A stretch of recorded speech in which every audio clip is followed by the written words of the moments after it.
राजपुताना के वीर राजा पृथ्वीराज चौहान अपने युद्ध कौशल और अदम्य साहस के लिए प्रसिद्ध थे। एक दिन उनके दरबार में एक अनजान और अत्यंत सुंदर लड़की प्रकट हुई। उस लड़की का नाम संध्या था और उसने राजा से अपने राज्य चंद्रगिरी को बचाने की गुहार लगाई।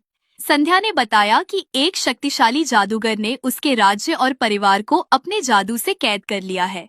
पृथ्वीराज चौहान ने उसकी बात सुनी और उसे अपने महल में आश्रय दिया। संध्या की सुंदरता और शालीनता ने महल के सभी लोगों का दिल जीत लिया। धीरे धीरे पृथ्वीराज चौहान को संध्या से प्रेम हो गया। उन्होंने संध्या से विवाह का प्रस्ताव रखा। संध्या ने शर्त रखी कि पृथ्वीराज उसके अतीत के बारे में कभी कोई सवाल नहीं करेंगे। पृथ्वीराज ने उसकी शर्त स्वीकार कर ली और उनका विवाह धूमधाम से हुआ। विवाह के कुछ दिन बाद महल में अजीब घटनाएं होने लगी। रात के समय महल के दर्पण अचानक टूट जाते थे। सेवक बताते थे कि संध्या को कई बार अकेले में रोते हुए देखा गया। पृथ्वीराज इन घटनाओं से विचलित होने लगे। एक रात उन्होंने संध्या का पीछा किया और देखा कि वह महल की एक गुप्त सुरंग में गई। वह सुरंग महल के जंगल तक जाती थी। पृथ्वीराज ने देखा कि संध्या जंगल में एक बड़े पेड़ के पास रुक गई। संध्या ने पेड़ के पास कुछ अजीब मंत्र पढ़े और पेड़ की जड़ें हिलने लगीं। पृथ्वीराज समझ गए कि संध्या की पहचान कुछ और है।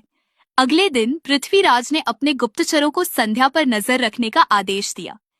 संध्या महल में सामान्य दिखने की कोशिश करती थी, लेकिन उसके चेहरे पर बेचैनी झलकती थी।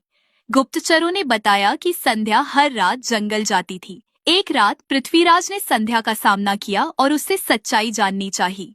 संध्या ने राजा को रोकने की कोशिश की, लेकिन राजा ने उसका पीछा करना जारी रखा। संध्या जंगल की ओर भागी और पृथ्वीराज ने उसे रोकने का प्रयास किया। संध्या उस पेड़ के पास पहुंच गई और पृथ्वीराज ने उसे वहीं रोक लिया। संध्या ने स्वीकार किया कि वह एक मायावी आत्मा है, जिसे किसी श्राप के कारण मानव रूप में रहना पड़ रहा है। उसने बताया कि उसे तब तक श्राप से मुक्ति नहीं मिलेगी जब तक कोई राजा अपने प्राण त्याग कर उसे आजाद नहीं करेगा। पृथ्वीराज ने निर्णय लिया कि वह अपने प्राण देकर संध्या को श्राप से मुक्त करेंगे। संध्या ने उसे रोकने की कोशिश की, लेकिन पृथ्वीराज अडिग रहे। उन्होंने तलवार उठाई और अपने प्राण त्याग दिए। संध्या का श्राप समाप्त हो गया और वह मायावी आत्मा से एक साधारण मानव बन गई। संध्या ने पृथ्वीराज के बलिदान को याद करते हुए पेड़ के पास प्रार्थना की। संध्या ने पृथ्वीराज के बलिदान की कहानी पूरे राज्य में फैलाने का निर्णय लिया।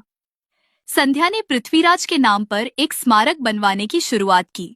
उस स्मारक का नाम वीर पृथ्वीराज स्मारक रखा गया, जो उनके बलिदान की गाथा को हमेशा जीवित रखेगा।